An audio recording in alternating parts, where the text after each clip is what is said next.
अस्सलाम वालेकुम my dears, how are you? I hope you are fine my dears.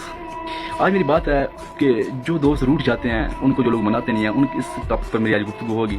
My dears, तरीक़ क्या है, हमारे रिलेशन कब ब्रेक होते हैं, हमारे ताल्लुकात कब टूटते हैं, हमारी मोहब्बतें कब ख़त्म होती हैं, हमारी दोस्तियाँ कब ख़त्म होती हैं, सिर्फ तब होती हैं जब हम रूठने वाले को मनाया नहीं करते। माय डियर्स, जो बंदा रूठता है, जो आपसे नाराज़ होता है, उसका ये भरम होता है, उसका ये मान होता है कि मुझको मनाया जाए। यकीन कीजिए, जिंदगी का तजर्बा आपके साथ शेयर करता हूँ। जो बंदा नाराज़ होता है, वो नाराज़ होता ही वही है जिसको किसी आपसे मोहब्बत होती है।